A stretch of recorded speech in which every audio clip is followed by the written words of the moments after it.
అదృష్ట దురదృష్టాలు. పూర్వకాలంలో నాస్తికుడైన ఒక రాజుండేవాడు.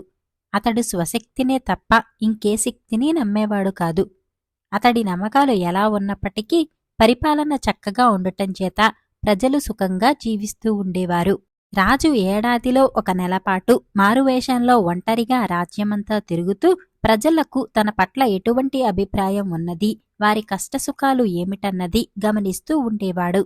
ఒకసారి రాజు తన అలవాటు ప్రకారం మారువేషంలో ఒక పొలం పక్కగా పోతూ దాహం వేసి గుర్రం దిగి సమీపాన ఉన్న ఒక బావి దగ్గర దాహం తీర్చుకుని తీరుబాటుగా చుట్టూరా కలయ చూశాడు.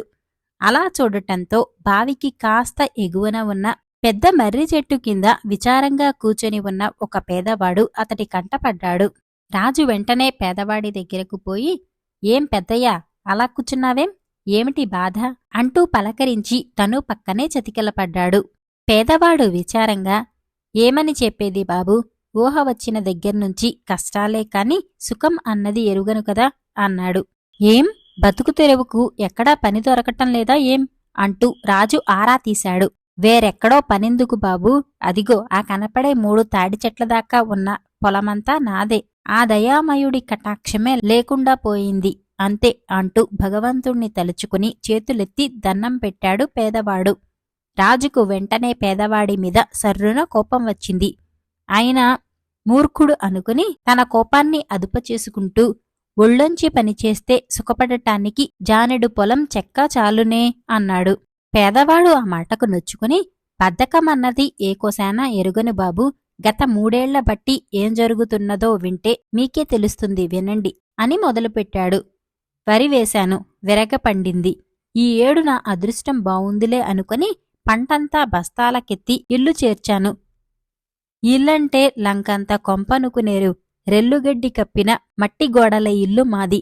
సరే, పంట బాగా పండింది కదా అన్న ఆనందంలో గారెలు చెయ్యమని నా పెళ్ళానికి చెప్పి నేను శెట్టి దగ్గరకు బయలుదేరాను. తర్వాత తిరిగొచ్చి చూస్తే మా ఇల్లంతా అంతెత్తు ఉన్న మంటల మధ్య తగలబడిపోతున్నది. జరిగినదేమంటే, పొయ్యి మీద నూనె మూకుడు పెట్టి నా పెళ్ళాం ఎందుకో యువతలకి వచ్చిందట. ఈలోగా అప్పటికే కొట్లాడుకుంటున్న నా కొడుకుల్లో ఒకడు పొయ్యిలోంచి మండుతున్న కట్టె తీసి వాత పెడతా జాగ్రత్త అంటూ రెండోవాణ్ణి బెదిరించాడు. ఆ సరికి గుమ్మంలోకి వచ్చిన నా పెళ్ళాం అది చూసి, "బుద్ధిలేనివాడా, నిప్పుతో ఆటలేవిట్రా" అంటూ కేకలేస్తూ వాడి మీదికి పోబోయింది. దాంతో బెదిరివాడు ఆ కట్టెను కాస్త చూరు మీదకి విసిరేశాడు. జరిగిందేమిటో నా పెళ్ళాం గ్రహించేసరికి రెల్లుగడ్డి భగ్గున అంటుకున్నది. నా పెళ్ళాం పిల్లలు కేకలు పెడుతూ బయటకు పరిగెత్తుకుపోయి నలుగురినీ చేర్చేవేళకే మంటలు అంతెత్తున లేచాయి. ఆ సరికే నేను అక్కడికి చేరుకున్నాను. నలుగురం కలిసి ప్రాణాలకు తెగిస్తే 5 బస్తాల ధాన్యం మటుకు దక్కింది. దురదృష్టం కొద్దీ ఏర్పడిన ఆ మంటలలో మిగతా తిండి గింజలతో పాటు మాకున్న కొద్దో గొప్పో కూడా నాశనమైపోయింది అంటూ క్షణం ఆగాడు. ఆసక్తిగా వింటున్న రాజు, "దీనికంతకూ కారణం నీ పెళ్ళాం అజాగ్రత్తే. ఆకతాయి పిల్లల్ని ఒంటరిగా ఇంట్లో వదిలి క్షణమైనా బయటకు వెళ్లటం ఎంతైనా ప్రమాదము. పిల్లలకు ఒద్దిక మప్పకపోవటం కూడా ఒక తప్పే. సరే, తర్వాత" అంటూ ప్రశ్నించాడు. పేదవాడు రాజు మాటలకు అనుమానంగా చూసి తిరిగి ప్రారంభించాడు. "మరుసటేడు మళ్లీ వరివేసి గట్లమ్మట పెళ్లి పెసర కూడా వేసి ఇంటిల్లిపాదిమి ఒళ్ళెరక్కుండా కష్టపడ్డాం. ఆ ఏడు కూడా పంట విరగపండింది. క్రిందటేడులా జరక్కుండా ఉండాలని నా పళ్ళాం పోలేరమ్మకు ముక్కులు ముక్కింది. ఎందుకైనా మంచిదని వడ్ల బస్తాలను కొన్నాళ్లపాటు దాచుకుంటానని శెట్టిగారినడిగి వాళ్ల గాదాన్నొకదాన్ని సిద్ధం చేసుకున్నాను. అందరం కోతలు కోశాం. పంట నూర్పిళ్లు ప్రారంభమయ్యాయి. చిన్నా చితకా పంటగాల వాళ్లు తొందరగా నూర్పిడిచేసి బస్తాలకెత్తారు. మాది కాస్త ఎక్కువుండటంతో ఒకరోజు ఆలస్యమైంది. తొలి విడతగా 5 బస్తాల ధాన్యం నూర్పిడి చేసి శెట్టిగారి గాదెలో భద్రపరిచాను. తెల్లవారి మిగతా ధాన్యం పని చూద్దామనుకుంటుండగా రాత్రికి రాత్రి కుండపోతగా వాన ప్రారంభమైంది. ఆ వానల్లా ఏకధాటిగా 3 రాత్రులు 3 పగళ్లు పడింది. నాతో పాటు ఇంకా చాలామంది నష్టపోయారు అంటూ మళ్లీ ఆగాడు. బావుంది. మొదట అగ్నిదేవుడు స్వాహ చేస్తే తర్వాత వరుణదేవుడు భోంచేశాడన్నమాట. ఇదీ నీ తప్పే అంటాను. సాధారణంగా పంట నూర్పిళ్ల సమయంలో చెదురుమదురుగా వర్షం పడుతూనే ఉంటుంది. తొలి ఏడు దెబ్బతిన్నవాడివి కూడా కదా, కాస్త తొందరగా పని ముగించొద్దు. నలుగురు కూలీలనైనా పెట్టి త్వరపడి ఉండవలసింది అన్నాడు రాజు. ఆ మాటలు వింటూనే పేదవాడు చప్పున చేతులు జోడించి రాజుకు నమస్కరిస్తూ, మహాప్రభో, తమరు మారువేషంలో ఉన్న మహారాజులు కారు కదా అంటూ ప్రశ్నించాడు. రాజు ఆశ్చర్యంగా, నీకా అనుమానం ఎందుకొచ్చింది అన్నాడు. నా కథ విన్నవాడెవరైనా సరే, అయ్యో నీది ఎంత దురదృష్టమయ్యా అనో, ఏం చేస్తాం, నీ మొహాన అలా రాసిపెట్టి ఉన్నది అంతే అనో అంటాడు. కాని రెండుసార్లు తమరు మా దురదృష్టానికి కాక మా తప్పుల్నే ఎత్తి చూపించారు. తమరు మా ఏలినవారేమో అని అనుమానించటానికి ఇంతకంటే రుజువేం కావాలి అన్నాడు పేదవాడు. రాజు వాడివైపు కాస్త మెచ్చుకోలుగా చూసి, పర్వాలేదు, నీ బుర్రకు కాస్త తార్కిక జ్ఞానం కూడా ఉన్నది. నేనెవరైతేనేం కాని మూడోసారి కూడా ఏమైందో ముందు చెప్పు అన్నాడు. పేదవాడు కాస్త నిర్లిప్తంగా రాజువైపు చూసి, మూడోసారి నా దురదృష్టమే నన్ను భోంచేసింది స్వామి. మొదటి సంవత్సరం ఇల్లు తిరిగి కట్టుకోవటానికి, రెండో సంవత్సరం ఇల్లు గడవటానికి శెట్టిగారి దగ్గర అప్పు చేశాను. మూడో సంవత్సరం అంటే నిరుడు పంట కూడా ఒక మాదిరిగానే దిగుబడి వచ్చింది. కోతల సమయానికి నాకు అప్పిచ్చిన ధర్మాత్ముణ్ణి కాస్త ఆ యమధర్మరాజు పిలుచుకుపోయాడు. ఇక ఆయన కొడుకు సాక్షాత్తు యమధర్మరాజే. నూర్పిళ్లు జరుగుతుండగా వచ్చి మొత్తం బాకీకి గాను వడ్లు కొలుస్తావా లేదా అని కూచున్నాడు. కాస్త కాస్తగా తీరుస్తాను మహాప్రభో అని నేనెంత మొత్తుకున్నా వెనక మాకు బొటాబొటీగా తిండిగింజలు వదిలి మిగతాదంతా కొలుచుకుపోయాడు.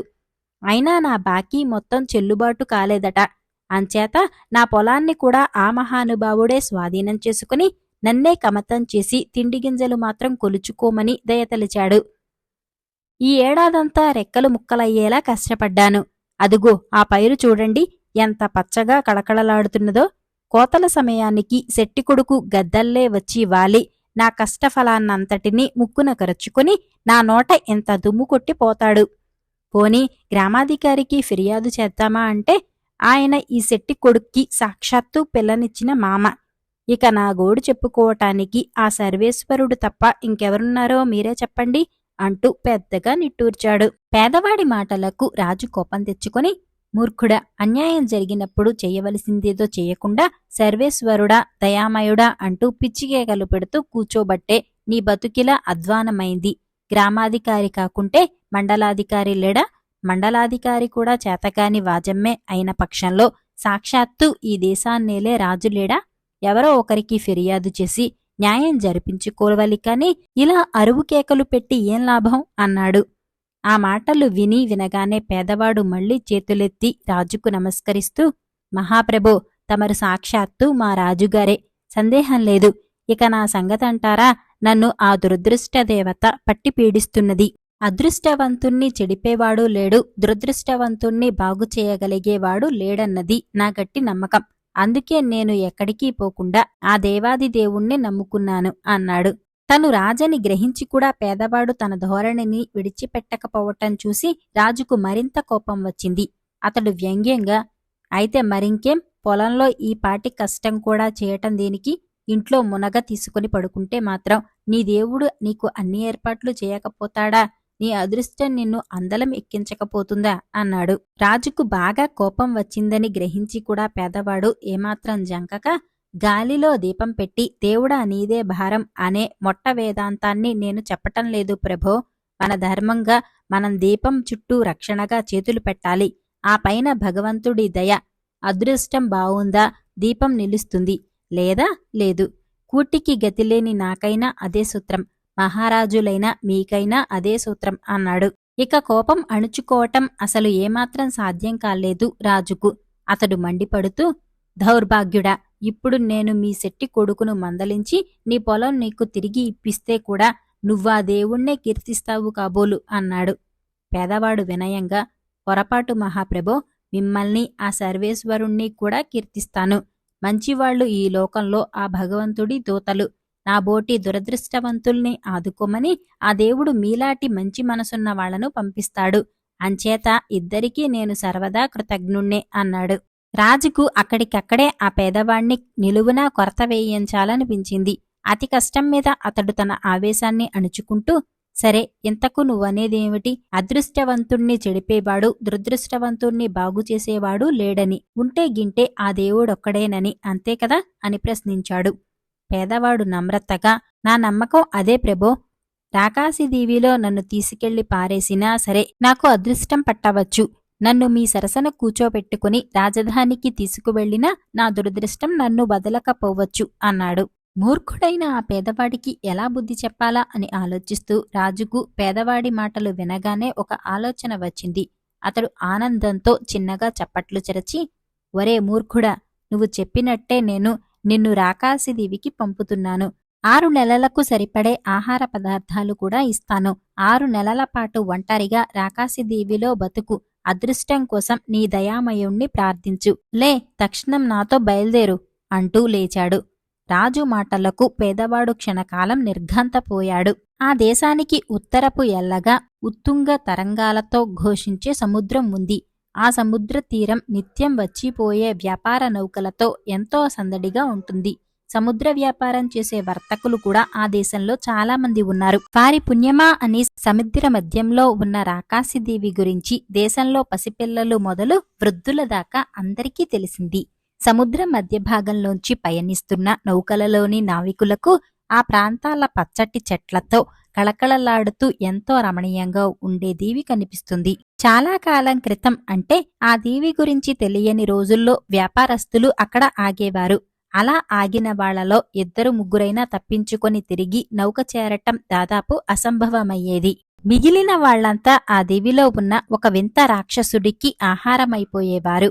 ఆ రాక్షసుడు దాదాపు తాటి చెట్టంత పొడవు ఉంటాడని, 5-6 అడుగుల పొడవున్న చేతులు చాపి ఒకేసారి 4-5 మనుషులను పట్టుకుంటాడని చెప్పుకునేవారు. వాడి నుంచి తప్పించుకొని తిరిగి స్వదేశం చేరిన వాళ్లందరూ మిగతా వ్యాపారుల క్షేమం కోరి ఆ రాక్షసుడి గురించి బహుళ ప్రచారం చేశారు.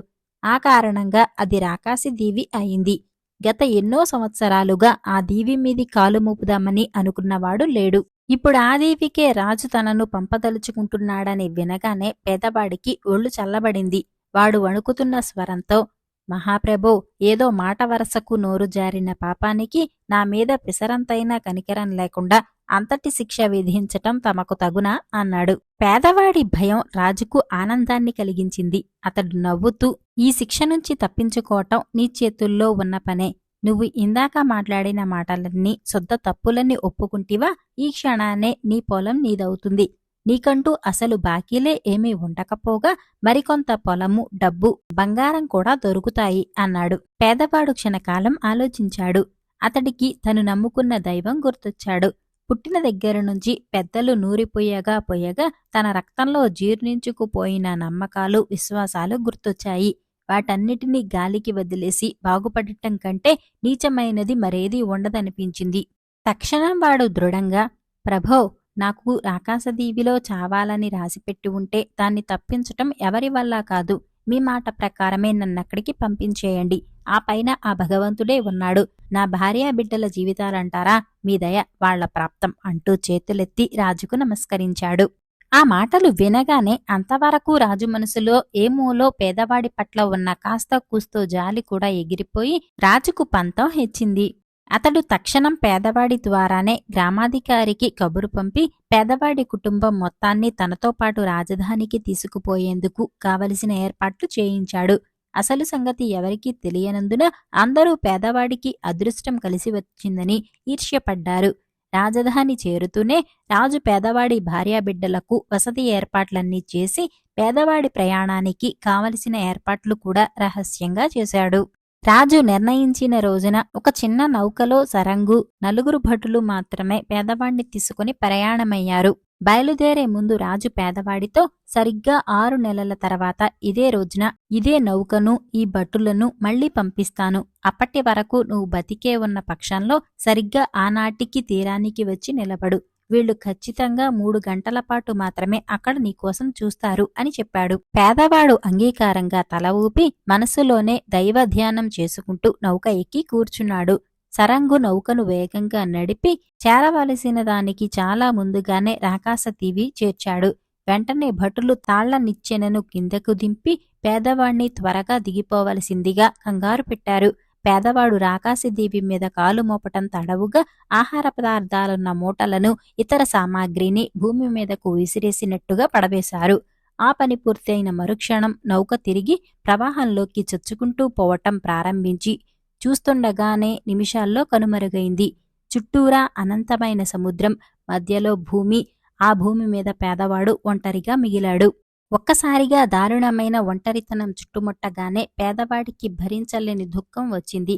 వాడు ఉన్న చోటనే నేలమీద చతికిలపడి వెక్కి వెక్కి ఏడుస్తూ, భగవంతుడా, నాకు ఎలాంటి దిక్కుమాలిన బతుకు రాసిపెట్టావయ్యా? ఈ ఒంటరితనాన్ని, బెంగను భరిస్తూ బతికే కంటే చావటమే మంచిది. నన్ను తొందరగా చంపెయ్యి. ఆ రాక్షసుడి సడి వినగానే నా గుండె ఆగిపోయేలా చేసి కనీసం సుఖమైన చావునైనా ప్రసాదించు అనుకున్నాడు. భయంతో, బెంగతో వాడి ఆకలి చచ్చిపోయింది. ఎటూ చచ్చేవాడికి తిండి కూడా ఎందుకు దండగా అనుకునివాడు ఆహార పదార్థాలకేసి కన్నెత్తి అయినా చూడక ఓపిక ఉన్నంత వరకు ఏడ్చి ఆఖరికి అక్కడే సొమ్మసిల్లినట్టు పడుకొని నిద్రపోయాడు. మళ్లీ మెలకువ వచ్చేసరికి సూర్యకిరణాలు వాడిమీద పడుతున్నాయి. ఆ లేత వెలుతురులో తనను తాను చూసుకునేసరికి తను ఇంకా బతికే ఉన్నందుకు ఎక్కడలేని ఆనందం కలిగింది. రాక్షసులు మనుషుల వాసన పసిగట్టి వస్తారంటారు కదా, తను వచ్చి ఇంతసేపైనా రాక్షసుడింకా రాలేదేమా అన్న ఆశ్చర్యం కూడా కలిగింది వాడికి. ఎందుకైనా మంచిదని పేదవాడు ఆ రోజంతా తనున్న చోటు నుంచి కదలక ఆకలి వేసినప్పుడల్లా బుట్టలోని పళ్ళు, మిఠాయిలు తిని రాత్రికి అక్కడే పడుకొని నిద్రపోయాడు. మూడో నాటి ఉదయానికి కూడా తను సజీవంగానే ఉండేసరికి పేదవాడిలో ఉత్సాహము, ధైర్యము పుట్టుకొచ్చాయి. వాడు మొండి ధైర్యంతో నెమ్మదిగా దీవిలోపలికి నడక సాగించాడు. సాయంత్రం దాకా తోచిన దారి వెంట నడుస్తూ తిరిగినా వాడికి రాక్షసుడి జాడ కానరాలేదు. చీకటి పడే వేళకు ఫలవృక్షాలు దట్టంగా ఉన్న ఒక ప్రదేశాన్ని చేరుకుని భయంగానే అక్కడ పడుకొని నిద్రపోయాడు. నాలుగో నాటి ఉదయం లేచి తిరిగి నడక సాగించిన పేదవాడు మధ్యాహ్నమయ్యేసరికి దాదాపుగా దీవి మధ్యభాగాన్ని చేరుకుని అక్కడ కనిపించిన దృశ్యం చూసి స్తంభించిపోయాడు. విశాలంగా ఉన్న ఒక సమతల ప్రదేశంలో అతి పొడవైన అస్థిపంజరం ఒకటి పడి ఉన్నది. దాని ఆకార విశేషాలు గమనించిన పేదవాడు అది రాకాసదీవికి చెందిన వింత రాక్షసుడిదేనని నిశ్చయించుకుని ఆనందభాష్పాలు రాలుస్తూ చేతులెత్తి భగవంతుడికి అంజలి ఘటించాడు. వింత రాక్షసుడు మరణించాడని, ఇక ఆ దీవిలో ప్రమాదం ఏదీ లేదని అనుకునేసరికి పేదవాడికి ఎక్కడిలేని ధైర్యమూ వచ్చింది. వాడు ఉత్సాహంగా కనిపించిన ఫలవృక్షాల పళ్ళు కోసుకుని తింటూ ముందుకు సాగాడు. ఐదో నాటి మధ్యాహ్నానికి పేదవాడికి మరొక వింత కనిపించింది. ఒకానొక మహావృక్షం కింద నేలమీద లెక్కకు మించిన వజ్రవైడూర్యాలు, మేలుజాతి రత్నాలు, ముత్యాలు, అనేకమైన బంగారు నగలు కుప్పపోసి ఉన్నాయి. అంత పెద్ద నిధిని చూడగానే పేదవాడికి విపరీతమైన ఆశ్చర్యం కలిగింది. ఇవన్నీ గతంలో రాక్షసుడి బారిన పడ్డ వర్తకులవి, నావికులవి అయి ఉంటాయి అనుకుని వాడు రాక్షసుడి చేత చిక్కి మరణించిన వారిని తలుచుకుని జాలిపడ్డాడు. ఆ తర్వాత చాలాసేపు ఆలోచిస్తూ ఉండిపోయిన పేదవాడు మళ్లీ తీరానికి వెళ్లి తన ఆహార పదార్థాల సంచుల్లో పెద్దవి రెండింటినీ ఖాళీ చేసి వాటి నిండా పట్టినంత బంగారాన్ని, రత్నాలను నింపాడు. ఆ పనులు చేస్తుండగా అక్కడ ఉన్న పొదల ముళ్ళు గీరుకొని 2 చేతులకు గాయాలయ్యాయి. అయినా వాటిని లెక్క చేయక పని పూర్తి చేసుకుని తిరిగి తీరానికి పోబోతుండగా నిధికి కాస్త ఎడంగా ఉన్న ఒక చిన్న తోలు సంచి వాడి దృష్టిని ఆకర్షించింది. వెంటనే నిధి ఉన్న సంచులను కిందపెట్టి తోలు సంచిలో ఏమున్నదా అని చూసిన పేదవాడికి అందులో కాంతులు విరచిమ్ముతున్న ఒక చిన్న మణి కనిపించింది. వాడు ఆ మణిని తీసుకుని అటూ ఇటూ తిప్పి పరీక్షగా చూడసాగాడు. అంతే, తక్షణం ఆ మణిస్పర్శ తగిలినంత మేర వాడి చేతులకు అయిన గాయాలు మటుమాయమయ్యాయి. అక్కడి చర్మం ఎప్పటిలా కాంతివంతంగా తయారైంది. వాడు ఆ వింతకు ఆశ్చర్యపోతూ మణిని మిగిలిన గాయాలకు కూడా అంటించి చూశాడు. అవి కనపడకుండా పోయాయి. పేదవాడు అమితానందంతో భగవంతుడికి కృతజ్ఞతలు చెప్పుకొని ఆ మణిని తిరిగి తోలు సంచిలో పెట్టి భద్రపరిచి తీరానికి తిరిగి వచ్చాడు. ఇది జరిగిన 4 రోజులకు తీరం నుంచి కాస్త ఎడంగా పోతూ ఒక పెద్ద వర్త నౌక పేదవాడి కంట పడింది. వెంటనే వాడు తీరం వెంట పరుగులు తీస్తూ బిగ్గరగా కేకలు పెట్టి తన పైబట్టను గాలిలో ఊపి చివరకు నౌకలో ఉన్న వాళ్ల దృష్టిని ఆకర్షించగలిగాడు. ఆ తర్వాత కొద్దిసేపటికే ఆ నౌక సరంగు నౌకను తీరానికి నడిపి పేదవాణ్ణి అతడి సామానుతో సహా నౌకలోకి ఎక్కించుకున్నాడు. నౌక తిరిగి బయలుదేరింది. నౌకలోని చాలామంది పేదవాడి చుట్టూ చేరి, అయ్యా, మీరెవరు? మానవమాతృడెవరు కాలుమోపటానికి కూడా ఇష్టపడని ఈ రాకాసి దీవి మీద మీరు ఒంటరిగా ఇలా సామానుతో సహా చిక్కుబడటం ఎలా జరిగింది అంటూ ప్రశ్నలు గుప్పించారు. పేదవాడు ఒకసారి గట్టిగా ఊపిరి తీసుకుని ముందే ఆలోచించుకున్న ప్రకారం ఎలా చెప్పటం ప్రారంభించాడు. అయ్యలారా, నా పేరు శివదాసు. మాది కుంభీన సదేశం. నేనొక చిన్న వర్తకుణ్ణి. నాకు చాలా కాలం నుంచి సముద్ర వ్యాపారం చెయ్యాలని, లక్షలు గడించాలని కోరికగా ఉండేది. అయితే సముద్ర వ్యాపారం చాలా ప్రమాదాలతో కూడినదని, ఒక్కొక్కసారి లాభం అన్నది లేకపోగా పెట్టుబడి మొత్తం పోగొట్టుకోవడం కూడా జరుగుతుందని నా స్నేహితులు నన్ను వెనక్కు లాగుతూ వచ్చారు. అయినా నా కోరిక చావలేదు. ఒకరోజు నేను బాగా ధనవంతుడైన నా బాల్యమిత్రుడొకటితో ఎవరెన్ని చెప్పినా నాకు సముద్ర వ్యాపారం చెయ్యాలనే కోరిక వదలటం లేదు. తగినంత పెట్టుబడి నా దగ్గర లేక అప్పు చేస్తే తిరిగి తీర్చుగలనో లేదో అన్న భయం చేత వెనకడుగు వేస్తున్నాను. నాకే గనక ఎవరైనా కోరినంత ధనం ఇస్తానంటే రాకాసి దీవిలో ఒక వారం పాటు గడపటానికైనా సిద్ధం అన్నాను. ఆ మిత్రుడికి ఇలాంటి పందాలంటే మహా ఇష్టం. ఆ సంగతి ఎరిగే నేనలా మాట్లాడాను. వెంటనే అతడు నాతో ఒప్పందం కుదుర్చుకుని నేను కోరినంత ధనాన్ని, ఆహారాది ఇతర సామాగ్రిని ఇచ్చి దీవిలో దిగవిడిచాడు. మా ఒప్పందం ప్రకారం రాకాసి దీవి నుంచి బయటపడే బాధ్యత నాదే. నేనా దీవికి వచ్చి ఈనాటితో 10 రోజులైంది. ఈ 10 రోజుల నుంచి ప్రాణాలు అరచేతుల్లో పెట్టుకుని ఎక్కడ దిగానో అక్కడే కూర్చొని ఏదైనా నౌక ఇటు వస్తే బాగుండునని ఆ దేవదేవుణ్ణి ప్రార్థిస్తూ గడిపాను. ఈనాటికి నా అదృష్టం పండింది అంటూ ముగించాడు. చుట్టూ చేరిన వాళ్లు పేదవాడు చెప్పింది అబ్బురపడుతూ విని 10 రోజుల పాటు రాకాసిదీవిలో ఉండి కూడా ప్రాణాలతో బయటపడటం ఒక పట్టాన నమ్మలేని విషయం. అసలు దీవిలో రాక్షసుడున్నాడా అంటూ ప్రశ్నించారు. ఏమో, నాకేం తెలుసు. నేను తీరం నుంచి లోపలికి 10 అడుగుల మేర కూడా వెళ్లలేదు. లోపలి నుంచి నాకెలాంటి అలికిడి వినిపించలేదు అని జవాబిచ్చాడు శివదాసుగా మారిన పేదవాడు. దాంతో నౌకలోని వాళ్ళందరూ చాలాసేపు రాకాసిదీవి గురించి, రాక్షసుడున్నాడా లేక సహజ మరణం చెందాడా అన్న విషయం గురించి చర్చలు సాగించారు. పేదవాడు నెమ్మదిగా మాట మార్చి ఆ నౌక తాలూకు ప్రయాణపు వివరాలు, నౌకలోని వర్తకుల వివరాలు తెలుసుకున్నాడు. ఆ నౌక పేదవాడి స్వదేశమైన కుంభీనసకు పొరుగున ఉన్న మాతాంగ దేశానికి చెందిన వ్యాపార నౌక. చిన్న పెద్ద వర్తకులున్న ఆ నౌక మార్గమధ్యంలో గల 4-5 దీవుల వద్ద మజిలీలు చేస్తూ సింహళ దేశం వరకు వెళుతుంది. నౌకలో ఉన్న వర్తకులలోకి పెద్దవాడుగా, సౌమ్య స్వభావిగా కనిపిస్తున్న మణికుండలుడనే వర్తకుడు పేదవాడి మనసును ఆకట్టుకున్నాడు. దాంతో ఆ క్షణం నుంచి వాడు మణికుండలుడి వెన్నంటే ఉంటూ అతడి నుంచి అమూల్యమైన వ్యాపార రహస్యాలు తెలుసుకోవటం ప్రారంభించాడు. అలా రోజులు గడిచి నౌక నారికేళ ద్వీపమనే చిన్న దీవికి చేరింది. శివదాసు, ఇక్కడ కొబ్బరికాయలు, ఎండు కొబ్బరి, కొబ్బరి పిచ్చుతో తయారు చేసిన అలంకరణ వస్తువులు కారుచౌకగా దొరుకుతాయి. వాటికి ముందు ముందు మనం వెళ్లబోయే ద్వీపాల్లోనూ సింహళ ద్వేషంలో కూడా మంచి గిరాకీ ఉన్నది అన్నాడు కుండలుడు పేదవాడితో. వెంటనే పేదవాడు ఆయన వెంట దీవిలోకి వెళ్లి తను కూడా కుండలుడితో పాటు అన్నీ కొని నౌకలో భద్రపరిచాడు. ఆ తర్వాత విహారార్థం దీవిలో తిరుగుతుండగా మణికుండలుడు ఒక రాయి కాలికి తగిలి పోర్లా పడిపోయాడు. గాయం వల్ల కలుగుతున్న బాధతో అతడికి ఆ రాత్రి నిద్ర కూడా పట్టలేదు. పక్క మీద అటూ ఇటూ పొర్లుతున్న అతడు ఎవరో తన సమీపానికి వచ్చి కూర్చోవటంతో చప్పున లేచి దీపపు ఒత్తిని పెద్దది చేసి చూస్తూ, శివదాసు, ఇంత రాత్రివేళ ఎలా వచ్చావేం అని ఆశ్చర్యంగా అడిగాడు. పేదవాడు నెమ్మదిగా, మీ బాధ చూసి ఆగలేక ఇలా వచ్చాను. ఒక క్షణం ఉండండి అని మణికుండలుడి తలకు ఉన్న కట్టు విప్పేసి తన దుస్తుల్లో భద్రపరిచి తెచ్చిన మణిని గాయానికి తాకించాడు. మరుక్షణం మణికుండలుడి బాధంతా మాయమైంది. అతడు ఆశ్చర్యంగా, శివదాసు, ఏమిటిదంతా? నువ్వు నిజంగా వర్తకుడివేనా అని ప్రశ్నించాడు. పేదవాడు వెంటనే చెప్పలేనన్నట్టు కాసేపు మౌనంగా ఊరుకొని, ఈ ప్రశ్న ఎదురవుతుందనే ఈ పని ఇప్పటిదాకా చేయలేకపోయాను. మీ బాధ చూడలేక చివరకు తెగించాను అంటూ మణికుండలుడి చేతులు పట్టుకుని, అయ్యా, మీరు వయసులోనూ అనుభవంలోనూ మంచితనంలోనూ కూడా నాకంటే పెద్దవారు. నేను ప్రస్తుతం వర్తకుడన్న మాట ముమ్మాటికి నిజం. నా గత జీవితం గురించి మాత్రం నన్నేమీ ప్రశ్నించకండి. నా ఇప్పటి స్థితికి కారణభూతుడైన వ్యక్తికి ముందుగా చెప్పిన తర్వాతనే నా గురించి మిగిలిన వారందరికీ చెప్పాలన్నది నా ఆకాంక్ష. ఒక్క విషయం మాత్రం చెబుతాను వినండి. గతంలోనూ ప్రస్తుతంలోనూ ఇక ముందరి జీవితంలోనూ ఎప్పుడూ కూడా నేను ఆ భగవంతుణ్ణే నమ్ముకున్న మనిషిని. మనిషి నుదుట ఆ భగవంతుడు ఎలా రాసిపెట్టి ఉంటే అలా జరుగుతుందని గాఢంగా నమ్మేవాణ్ణి. నా నమ్మకమే నా ఈ స్థితికి కారణం.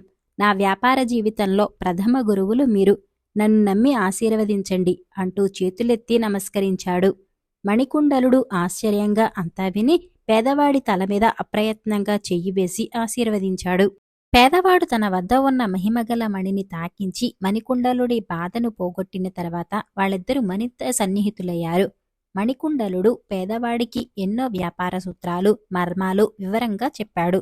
గతంలో తను చేసిన వ్యాపారాల్ని, తన సముద్ర ప్రయాణపుట అనుభవాలని కళ్లకు కట్టినట్టు వర్ణించాడు. ఆ శిష్యరికంలో పేదవాడి భాషా జ్ఞానము, వ్యాపార జ్ఞానము అభివృద్ధి చెందాయి. వ్యాపారంలో తనకు తానుగా నిర్ణయాలు తీసుకోవటం ప్రారంభించాడు.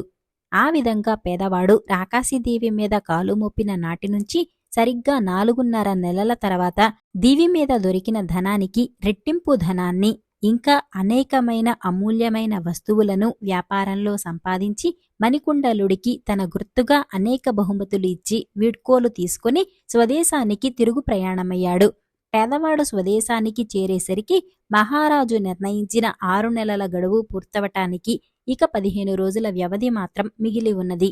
ధనవంతుడైన వర్తకుడిగా స్వదేశంలో అడుగుపెట్టిన పేదవాడు ముందుగా రాజధాని నగరంలో ఒక విశాలమైన భవంతి అమ్మకానికి ఉన్నదని తెలిసి దాన్ని ఖరీదు చేసి అవసరమైన మరమ్మతులు చేయించి రంగులు వేయించాడు. సమస్త దాసదాసీ జనాన్ని ఏర్పాటు చేసుకున్నాడు. ఆ పనులన్నీ పూర్తయ్యేసరికి గడువు దినం సమీపించింది.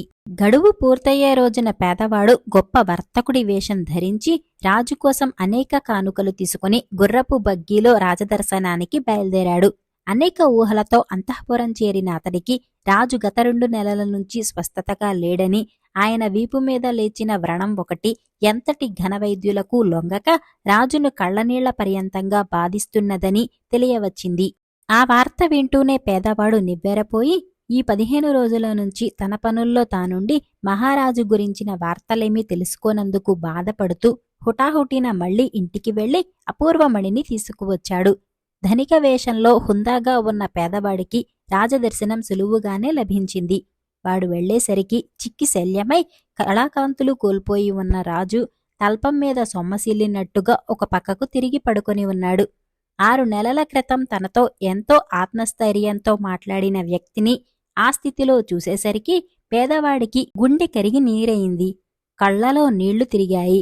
మనసులోనే భగవంతుడా, నీ లీలలు ఎంతటి చిత్రమైనవయ్యా అనుకున్నాడు. ఒక్క క్షణం అటువంటి నిర్వేద స్థితిని అనుభవించిన పేదవాడు తేరుకొని నెమ్మదిగా రాజును సమీపించి ఆచ్ఛాదన ఏమీ లేని రాజు వీపు మీద పెద్దదిగా కనిపిస్తున్న వ్రణంపైన అపూర్వమణిని తాకించాడు. అంతే, మరుక్షణం వీపుమీది వ్రణం మాయమై చర్మం కొత్తగా కాంతిని పుంజుకున్నది. అపస్మారక స్థితిలో కూడా బాధను అనుభవిస్తున్న రాజు ఒక్కసారిగా ఆ బాధంతా మాయమై ఏదో హాయిని అనుభవిస్తూ కళ్ళు తెరిచి చూశాడు. అక్కడే ఉండి ఇదంతా చూసిన మహారాణి కళ్ళ నుంచి ఆనంద బాష్పాలు జలజలా రాలాయి. ఆమె అప్రయత్నంగా చేతులు జోడించి పేదవాడికి నమస్కరించింది. మరొక నిమిషానికి రాజు శయ్య మీద లేచి కూర్చొని మరో జన్మ ఎత్తినంత ఆనందంగా ఉంది. ఎవరు నాకీ పునర్జన్మ ప్రసాదించిన మహానుభావులెవరు అంటూ ప్రశ్నించాడు. మహారాణి పేదవాణ్ణి చూపించింది. రాజు ఆశ్చర్యపడుతూ చూసేంతలో పేదవాడు ఆయనకు నమస్కరించబోయాడు. అంతలో రాజే ఒక్క ఉదుటున తల్పం దిగి పేదవాడి చేతులు పట్టుకుంటూ, మహానుభావా, నా సర్వం మీకు అర్పించినా మీ రుణం తీర్చుకోలేను. నా పాలిట ఆపర ధన్వంతరులై తమ పరిచయంతో నన్ను అనుగ్రహించండి అన్నాడు. పేదవాడు చిన్నగా నవ్వి, మహాప్రభూ, మనకు కొత్తగా పరిచయం అవసరం లేదు. 6 నెలల క్రితమే భగవంతుడు మనిద్దరినీ ఒకరికొకరికి పరిచయం చేశాడు అన్నాడు. కంఠస్వరం వింటూనే రాజు పేదవాణ్ణి గుర్తుపట్టి నువ్వు అంటూ తడబడ్డాడు. పేదవాడు రాజును చెయ్యి పట్టుకుని తల్పం మీద నెమ్మదిగా కూర్చోపెడుతూ, ప్రభూ, నా ఈ స్థితికి కారణభూతులు తమరు. ఈనాడు నాకు లేనిపోని గౌరవం ఇవ్వవలసిన అవసరం తమకు లేదు. ఆ రోజున పిలిచినట్టే పెద్దయ్య అంటూ పిలిస్తే చాలు. నా గురించి అంతా చెబుతాను. ముందు తమరు ఆహారం తీసుకుని సాయంత్రం దాకా విశ్రాంతి తీసుకోండి అన్నాడు. రాజు మంత్రముగ్ధుడిలా పేదవాడు చెప్పినట్టే ఆహారం తీసుకుని సాయంత్రం దాకా ఒళ్ళు మరిచి నిద్రపోయాడు. సాయంత్రం మరింత తేలిక పడుతూ హాయిగా పన్నీటి స్నానం చేసి ఉద్యానవనంలో కూర్చొని పేదవాణ్ణి అక్కడికే తీసుకురావాల్సిందిగా భటుల్ని ఆజ్ఞాపించాడు. మరికొద్దిసేపట్లో అక్కడికి చేరుకున్న పేదవాడు రాజు సరసన కూర్చొని తను రాకాశీదేవిలో అడుగుపెట్టింది మొదలు ఆనాటిదాకా జరిగినదంతా పోసగుచ్చినట్టుగా రాజుకు చెప్పాడు. పేదవాడు అంతా చెప్పి ఆఖరుగా, ప్రభూ, మనిషి సర్వశక్తిమంతుడే, కాని మానవత్వానికి ఒక అడుగు పైనే దైవత్వం ఉన్నది. పాంచభౌతికమైన మనిషికి 4 అడుగుల పైనే సృష్టికర్త అయిన ఆ సర్వేశ్వరుడున్నాడు. విధి మనిషి జీవితాన్ని క్షణక్షణమూ నిర్దేశిస్తూనే ఉంటుంది. ఏ దురదృష్టం అదృష్టంగా మారుతుందో, ఏ అదృష్టం దారుణమైన దురదృష్టానికి దారితీస్తుందో ఎంతటి మహామహులకైనా సరే ఊహకందని విషయం. మనిషి చేయవలసిన పనల్లా ధర్మాన్ని ఆచరించటం, ధర్మపదాన నడవటం. ఆ ధర్మపదమే అతడికి ఔన్నత్యాన్ని తీసుకువెళ్ళి ఆ దేవదేవుడికి ముద్దు బిడ్డను చేస్తుంది. మన ఈ విషయమే చూడండి. నన్ను రాకాసిదేవికి పంపటమనే దురదృష్ట ద్వారా నాకే కాదు మీకు అదృష్టం కలిసి వచ్చింది కాదంటారా అన్నాడు. మౌన గంభీర ముద్ర వహించి పేదవాడి మాటల్ని శ్రద్ధగా విన్న రాజు అప్రయత్నంగా తల అడ్డంగా తిప్పాడు. తర్వాత చేతులు జోడించి నమస్కరిస్తూ, పెద్దయ్య, ఈ నమస్కారం ముందు లీలా మానుషుడైన ఆ జగన్నాథుడికి, తర్వాత అతడి దూతవైన నీకు. ఈ ప్రపంచంలో మంచివాళ్లందరూ ఆ దేవుడి దూతలేనని నువ్వే చెప్పావు, గుర్తున్నదా అంటూ మనసారా హాయిగా నవ్వాడు. రమణీయంగా ఉన్న ఆ ఉద్యానవనంలో అప్పటికే మూలమూలలా వ్యాపించిన పున్నమి వెన్నెల ధవళకాంతి భగవంతుడి స్వచ్ఛమైన దరహాసంలా మనోహరంగా మెరిసింది.